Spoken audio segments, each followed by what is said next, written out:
I'm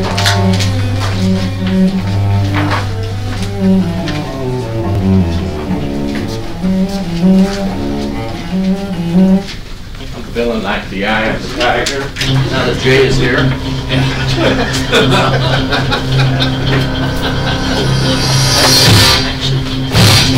Andy! What up, bud? Alright.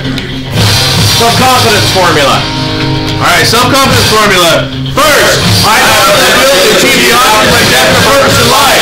Therefore, I demand myself persisting to take action towards attainment, and I hereby promise to render such action. Second, I realize the dominating cause of my mind will eventually reproduce itself in outward physical action, and gradually transform itself into physical reality. Therefore, I will concentrate my thoughts for 30 minutes daily upon the task of pleasing the person I intend to become, thereby creating my mind a clear mental picture of that person. Third, I know that the principle of auto-suggestion, any desire that I persistently hold in my mind, will eventually seek expression from practical means and attain the object back of it. Therefore, I will devote 10 minutes daily to demanding myself to develop a self-confidence. Fourth, I have clearly written down a description of my definite chief aim in life, and I will never stop trying until I shall have developed a self-confidence towards the aim. Fifth, I fully realize no wealth position long in order unless built upon truth and justice. Therefore, I will engage in no transaction without I let it all in effects. I will succeed by attracting myself the force I wish to use and the cooperation of other people. I will do something to serve me because I love it to serve others. I will eliminate hatred, envy, jealousy, selfish citizens. I develop love for humanity because I know that negative attitude toward others never bring me success. I will cause others to believe me because I will believe in them and in myself. I will sign my name to this formula, commit it to memory, and repeat it out once a day with a full faith that I gradually influence my thoughts and actions so I become a self-reliant sense of purpose. Hurrah! Good job, Keith! Come on, 12 steps. Okay. 12 steps to some success. This is 12-step formula with a standard which, when followed with these actions in a positive environment, guarantees 24 plus transactions annually and unprecedented personal growth and achievement. 1. I dedicate 1 hour a day to ability to protect my self-confidence. 2. I practice and internalize my mental skills for a minimum 1 hour each day. 3.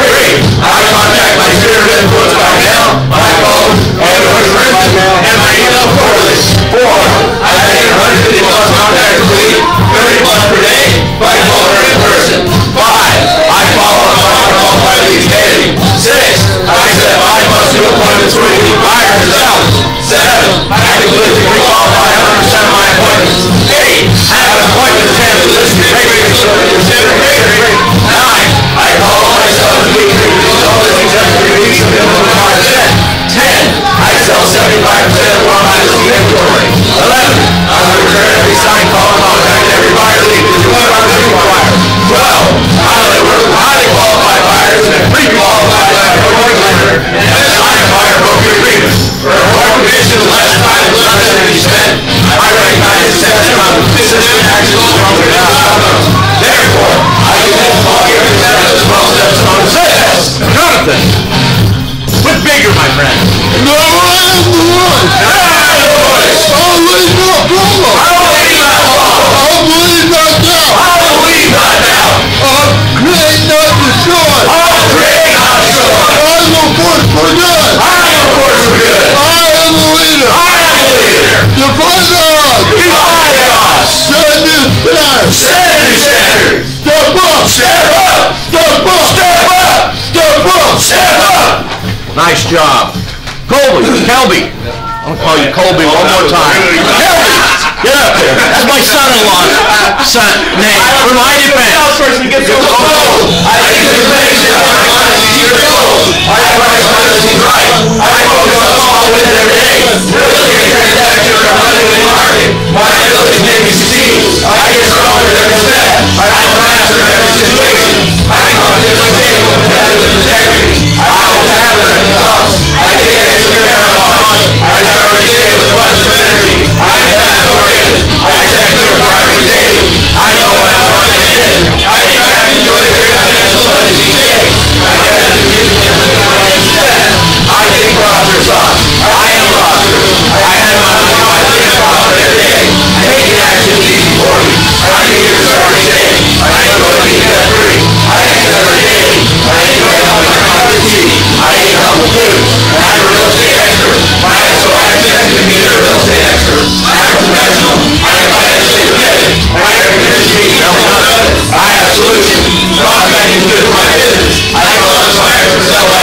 Fun making music for me. I enjoy calling up that's why. People are attracted by enthusiasm. I used to know you see. I guess I'm stronger than all day. I'm an outstanding salesperson. I know how to play it. I know how to see. I can keep on because I can run.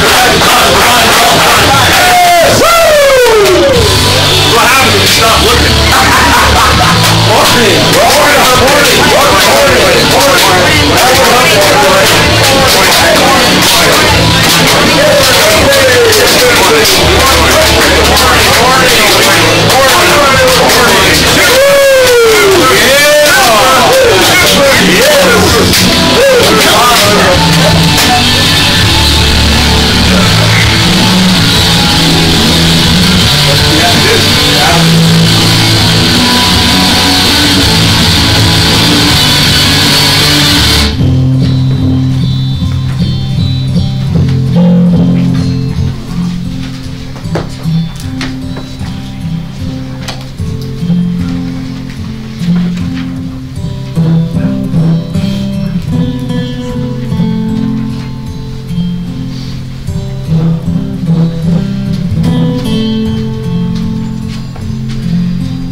Morning. Good morning. How's everybody doing? Good. Awesome. Circle of wagons. Will you please? Ring them up.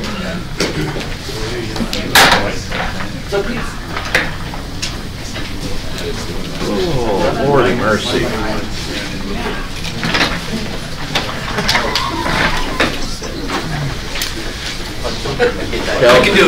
Kelby, you can slide closer. I don't bite.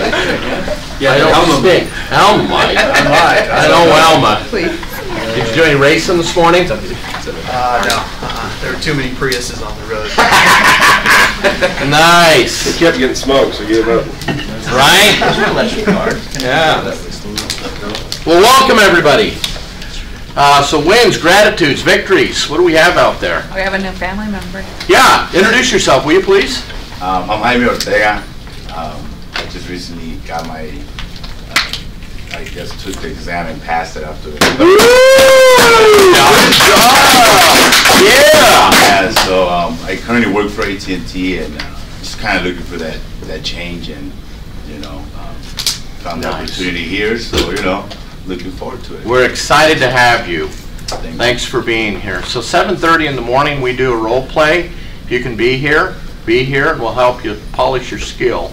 7:30? 7:30, right? I was actually at a work meeting and then I realized it was like right here. So I was like, you know what, let me swing by. Why not, right? Because I still haven't got the license for it now. But Nice. Well, congratulations. We're excited you're with us. thank you. Okay, who else? Oh, I thought you were- Victories, wins, gratitudes. Dodgers. Dodgers? So I'm not a real baseball fan, but go ahead and tell me, Russ. They won in the 13th inning last night. Wow, really? 12:30 this morning. And George and Annette have another fun story to tell. Do they really? Yeah. Almost got another fight? Oh yeah, with the guy. Same in guy? front of him. The No. same guy? The guy in front of him this time. I'm like, you're not We gotta- having any luck. They need to invite me to these little arenas. That'd be a lot of fun. You know? out real fast. Huh? You'll get kicked out real fast. No, we just need bail money. Just bail money. I'll bail you out. Yeah, okay, great. Other victories, gratitudes? Jonathan? Sold my flip. Woo, dude. Nice. Owned it for about a month and sold it. Nice, dude. Way to go. And just FYI, everybody should be at least looking at investing and building that side of your business. It's a good piece to have. So keep in mind for that. Okay, any other victories, gratitudes, wins? I'll just say again, Rick, and I mentioned it on Monday, but it's the power of the mind, and then also the coaches that I have in my life, Yeah. and just that 2mm shift that they'll make in your life, and the difference that it can have, and it's just interesting to watch, the mindset and how critical your mind is and how powerful it is. So it's fun to see. But It's really, I appreciate you sharing that because I want to shout out a gratitude to Russ. I've known Russ for a lot of years, about 23 years, but never before have I ever, because over at Coldwell Banker we were friends, would chat every once in a while and he'd try to run away from me, because I talk too much. But it's true. We had that conversation, so I'm not telling a lie. But the reality is I really opened myself up to say, hey, tell me what I can't see. Share with me what I cannot see. And that's what got me thinking of it, Linz, when you say, why are coaches so important? Because they're helping us navigate this ocean. They can see us from a distance of things we can't see. And as we understand that, it's important to have somebody who's looking into your life, who cares, who you feel safe with, who understands you, to navigate. And I'll tell you what, this man's helped me change my life more since I've been here. And is it 3 years now or just over 3 years? For me, just over 2. Yeah, just over 3 years. It's amazing when that starts happening, so I appreciate what he's actually done for me. And many of you, seriously. It's been a lot of fun to be part of that. So that's my gratitude. Anybody else before we get started? I'm thankful for Russ because he makes CE classes fun. Oh, right? Isn't his Code of Ethics amazing. It's probably one of the best I've ever It's ever hilarious. part It's of. like one of the most taunting, Right. annoying, processes to go through, and especially And that topic. And he makes it fun, huh? Yeah. It's crazy. And I appreciate that. Anyone else want to? Yeah, anybody else want to give us a hug? I needed it today. Oh, okay, so who's reading the book? Awesome, done, of course, the overachiever of the group. I just. Before I have you comment, I want to read the back of this because I think it's really important to kind of hear and see the overview of the book, but I'm really excited about Phil Knight's story, and I'm astounded at the journey he took to actually come to the shoreline of what become Nike. But here's what it's talking about. International bestseller, this beautiful, startling, intimate book, candidate, funny, suspenseful, literary, Andrea Agassi. Fresh out of the business school, Phil Knight borrows $50 from his father and launches a company with one simple mission. And this is the thing I think you guys, I really want you to start focusing on in the book. One simple mission. And to see actually how that's always there for him. Because he's right, it was one simple mission. Import high-quality, low-cost running shoes from Japan, selling shoes from boot of his Plymouth Valiant Knight, grossing $8,000 that first year. Now, $8,000 doesn't seem like a whole lot, but in 1963, it's a lot of money, right? $8,000. Rick? Yes. To put that into perspective, my parents bought their home in South Jordan in 1972, which is worth $400,000 today. They bought that in '72 for $18,000, brand new. My parents bought one in Kearns, a small one-level home, 2-bedroom, $6,000 in '68. Crazy. So that should put that. That puts it into perspective, right? Yeah. Because today you're like, $8,000. That's Worth 10,000. lunch money for the year.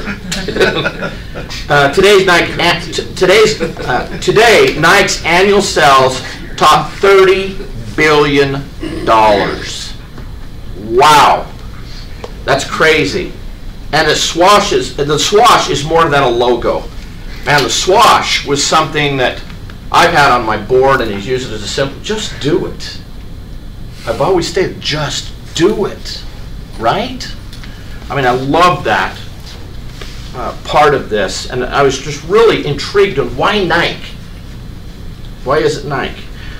By night, the man behind the swoosh has always been a mystery. Now in the memoir that's surprisingly humble, uplifting, funny, and beautiful crafted, he tells his story at last. He recalls the foundational relationship that formed the heart and soul of Nike, and how together they created the brand and culture that changed everything.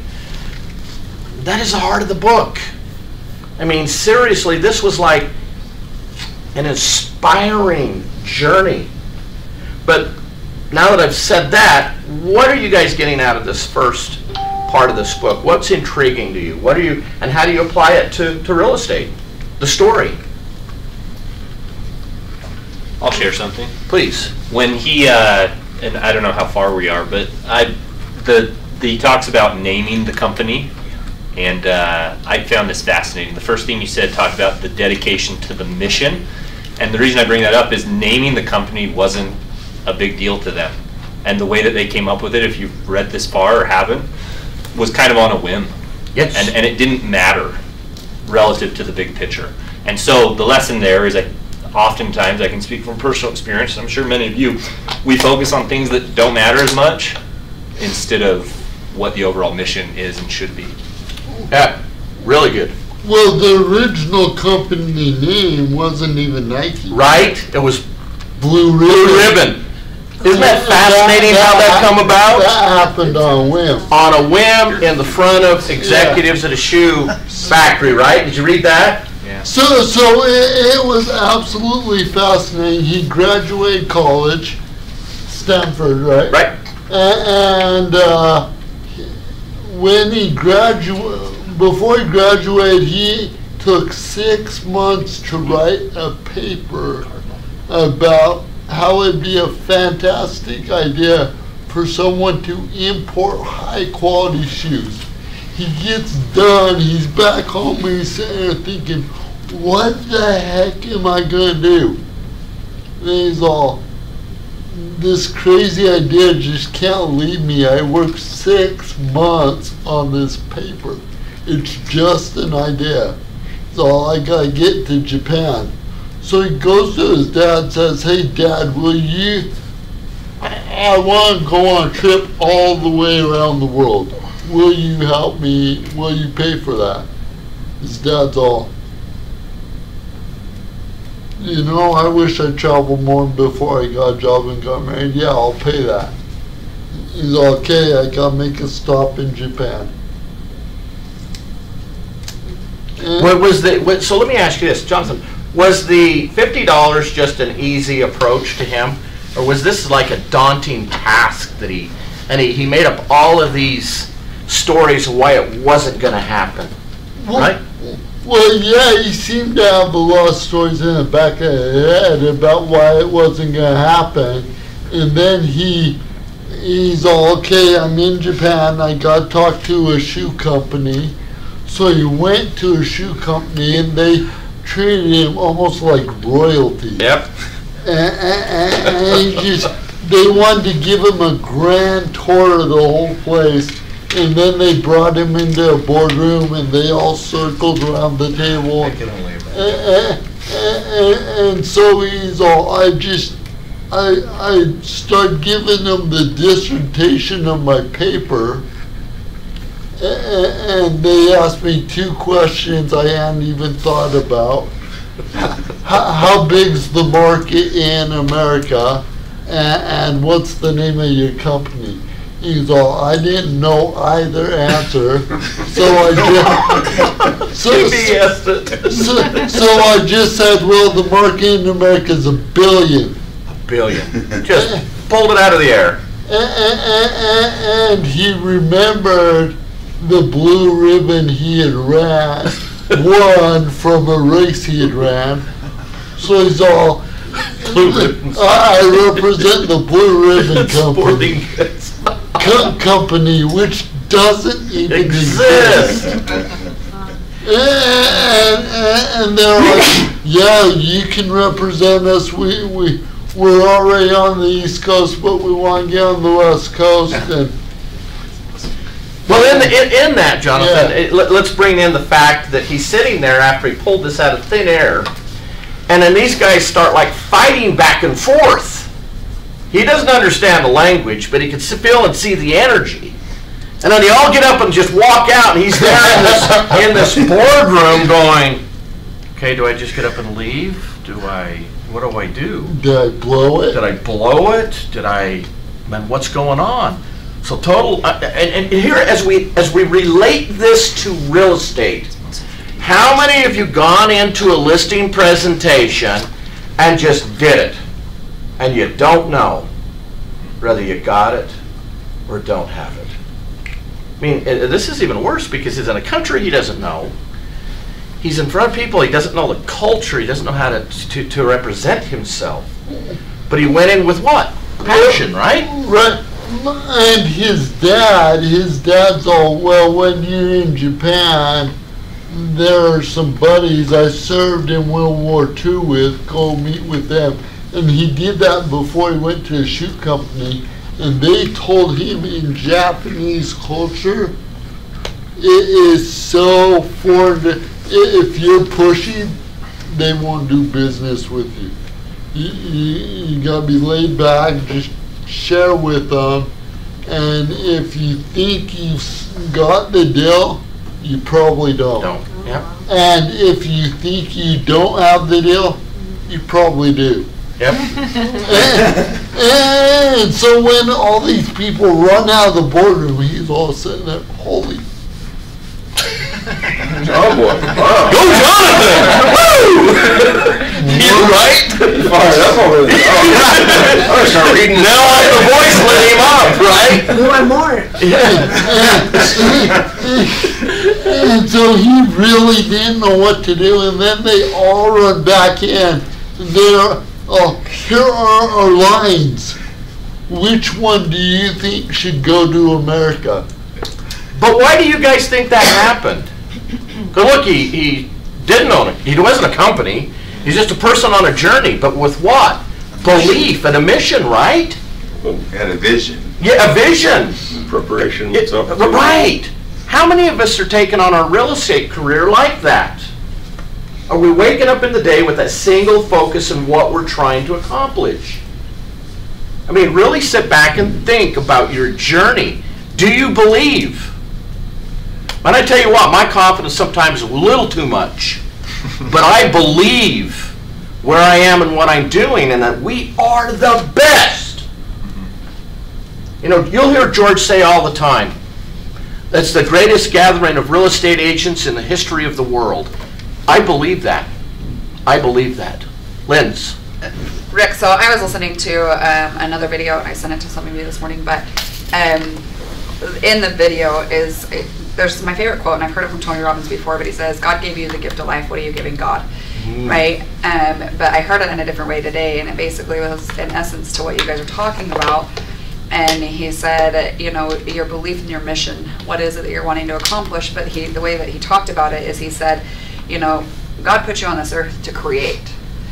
He didn't put light bulbs on the earth. He didn't put, you know, and he just went through like a list of all these creations that we all are obviously well known of who they were created and made from. And it was just cool to hear it from that standpoint, because it was a different perspective for me, right? And so I think oftentimes when we look at and going back to what Matt says, oftentimes we go back to focusing on what we can control versus what we can't control. I love, you know, even just this week I was on a mastermind call with some coaches, and you know, they had a coaching client who obviously had a passing in the family, but it's been a minute since she's been on her calls, and it's probably about time she should get back on them, right? And we were talking about how does Mike often get people to get back into the game. And I think one of the biggest things, even just for me recently, when my grandpa passed away, he talked about you have to focus on what you can control. You can't focus on what you can't control, right? And I had a conversation with a good friend of mine this weekend, and it was interesting how easy it is, again, the power of the mind, for us to get focused on what we can't control versus what we can control. And then our beliefs, our ability to have passion, drive, and maybe go out and see what's possible for ourselves is limited because we're focusing on what we can't control. Exactly. Thank you. Over here. Awesome. So I love the part where, like, and thank you, by the way, like I've got to read this, I've got to catch up. But when he puts himself in the way of opportunity, so many times, like I hear myself, I hear other people say, well, I'm not ready. And preparation is important, but the biggest thing is growth happens when we put ourselves out there in front of opportunity. There are like a couple agents, I think most of us, if not all of us, have that thing that we've been wanting to do, and we tell ourselves, I don't have the money to accomplish this, or I don't know the right people, or whatever it is. But I don't know how to say this, but it's these things that we're here to accomplish or create, it's not just for us, it's for others. And when we take that first step and put ourselves out there, things will open up. Just like it happened in this situation, if we know what it is that we want and why. There are a couple agents that have had like, well, I want to do these things, or I don't have the money for it, I need to build up before I do this. And I've literally like said, you don't need the money, you don't need to do these things, just get started and then you'll find doors that open. And I've called like people around Salt Lake County and Utah, like high individuals and what they've accomplished as like an executive assistant, and be like, this agent's, I'm calling on behalf of this agent, she'd like to meet with you, or he'd like to meet with you to go over these things. And then boom, things open up. But everything great in my own life was when I took that step before I told myself if I was ready or whatever was there. So just don't wait. Don't wait for it. Go after it now. Yeah, we can get to New York in the middle of the night with just our headlights, right? All we need to see is just to the end of the headlight, and maybe have a map or a GPS in today's world. But we know we can take that. We can't see the entire journey. It's impossible. But we have to dive in and take the journey, right, Matt? Yeah, I raised my hand. I want to circle back to another stab at the point I made, because yes, the company was first called Blue Ribbon. Most people, what they know of Nike is either the swoosh or the name Nike. Yes. And Nike was the name of a shoe originally, and that's what I was talking about, that they didn't care what it was called. We focus on our website, our business card, we focus on these things we think are so important, and what I've learned, which is consistent with what I've been taught here, what people are starving for is communication and leadership. Most people don't care what your website looks like. And is it an important tool? Sure, just like a name and a brand is important, but it's the other skill sets that really matter. Very, very to the point. Yes, thank you. So a powerful thing from this story is, as he mentioned, are we using excuses or are we acting? How many times have we gone on a listing appointment and thought, well, I don't know if I got it? And Matt has a powerful example because he followed up. If we don't follow up, we'll never know. But he followed up and he just got a listing in Sandy a little bit ago. And then my brother called me and he said, John, I want to flip a house. And I've never done that. And he doesn't have money, and I didn't have a lot of money, but we found a house we put under contract. And I looked at my brother and said, okay, who are you going to call to get the money? and he's all, well, I got one person. I'm okay, I better start making phone calls too. It's liberating, right? Yeah. If you want something and you go after it, like, you're a different person. It's liberating. Right. And when you see it happen, right, everything opens up. April. If he wants to say more, no, you really are inspiring. Very. You're very inspiring. Like when you have an idea, you get it. Fight until you get it. I was going to talk about the first chapter. Yeah. He talked. The golden nugget I got was he talked about the best advice. Well, yes. He gave himself. Correct. But he said it 50 years later, it was still the best advice.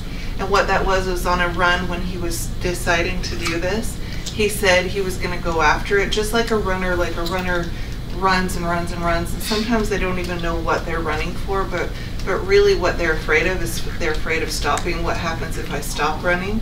And he said, just like that, he wanted to go with the company, just push and push and push and never stop. And then also he said he was not going to listen to what other people had to say. And so this is in his mind. I'm not going to listen to what other people have to say, and I'm just going to keep going forward and push and push and push. And again, that's what he said 50 years later was the best advice he ever had. Yes. What I find interesting is how long did it take from when he very first met with the Japanese till when the shoes arrived. He earned a CPA degree certification in that time. So I think it was almost 2 years that he long time to show up. Yeah. And in America, somebody says I'm sending you shoes, we think the next day. In Japan, it's not how they do business. And you know, my mind just dove into the journey of how many people told him, you're crazy, you out of your mind? I mean, and how often we've been told that in real estate and what we're doing. This company come up out of the ashes of a broken market. And they were told time and time again, you can't make it. You're not going, you're going to fail. And what they do? Moving forward. It's that next step. I mean, life will come at us. Life will hit us like a freight train. But we still have to get up. We can go in the corner, curl up, and cry, and would be justified. That doesn't do anything. I love his spirit and how he still went on this journey from place to place to place to place. And the things that come out of that, look, a $30 billion company ultimately. What is your Nike story is what I want to leave you with. Rick, I just want to make a comment in regards to this. So one of my favorite things, and it goes back to like what I listened to this morning, is how many times did Thomas Edison try for the light? Yeah. Right? And he didn't give up. He kept going. And one of my favorite things in regards to this and how relating it into real estate is, you know, one of my favorite things to do to one of my coaching clients is like, oh, okay, well, you got the listing, but that's great. What could you have done better? right? And it always catches my client by surprise. Wait, what? I know. Are you supposed to be cheering with me right now? Like, are you excited for me? Well, yeah. Congratulations. Now, what could you have done better? Next. Right? Because it's one of those things that I think oftentimes, I think, yes, we need to recognize our wins. And at the same time, I think the best way that you keep getting better is going, okay, maybe I could have connected better. Maybe I could have built more rapport. Maybe I could have closed better, right? And certain things that you can kind of look at. And I just think how often it is that we just kind of, especially when in real estate, I love one of my favorite quotes from Mike, as he goes, quit celebrating last year's success, right? And we always focus on, oh, well, I used to be successful and I used to do this, or you hear those agents that, you know, talk about that and you're like, okay, well, what are you doing now? Like, what have you accomplished in the last week? You know, that kind of thing. And so I think, too, we can often get caught up on our successes and we don't challenge ourselves to move forward. And I love this because he obviously was successful in that meeting, right? He obviously got his point across, but he also had to keep moving forward and he also had to keep taking action, you know? And so I think oftentimes we can relate that to the business. So. Oh, thank you. Yes, I often tell people, fake it till you make it. Did he not fake it till he made it? And that's the epitome of the book, no. right? No. He kept faking it. He did. To $30 million. Well, they're going to talk about thing after thing after thing after thing. And each one you're thinking, holy crap, how are you going to make it through this?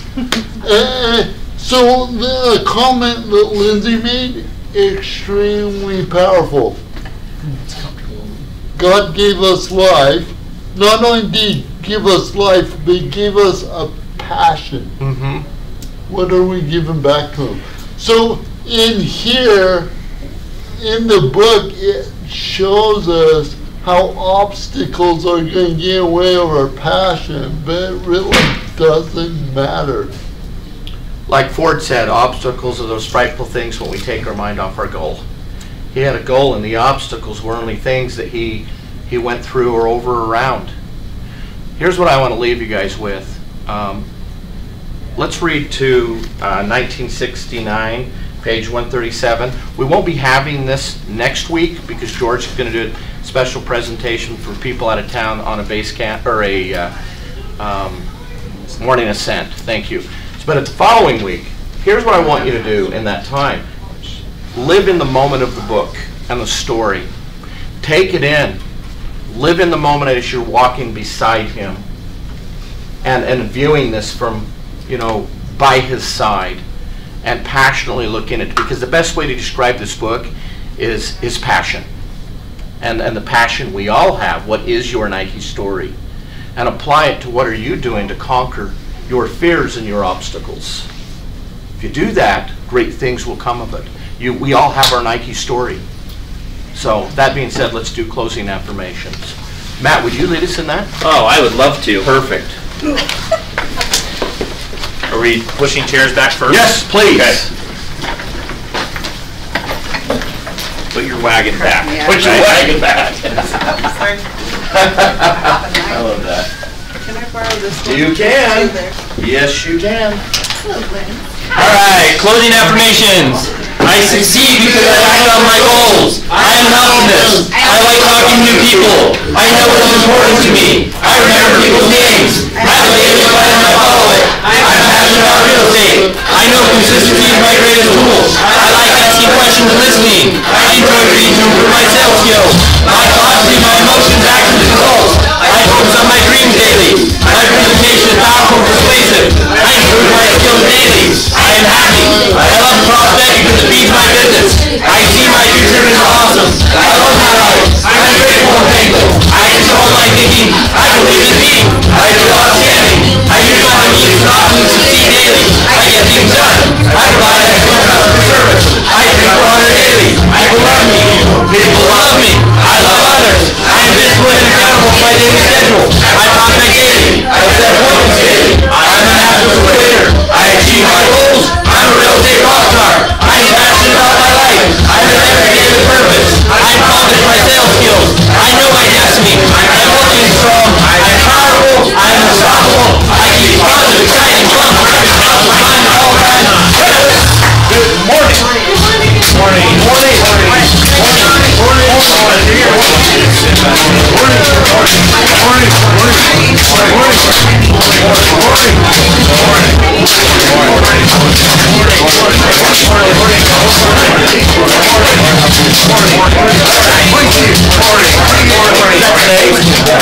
Hey, base camp today, everybody. Sam Bell. Sam's going to be doing procuring costs. Procuring costs, CE credit, right? CE credit. So be here base camp, please. 11:30 to 12:30. Is that a class we already had here? Long time ago. What are we having? Procuring costs. I don't think we did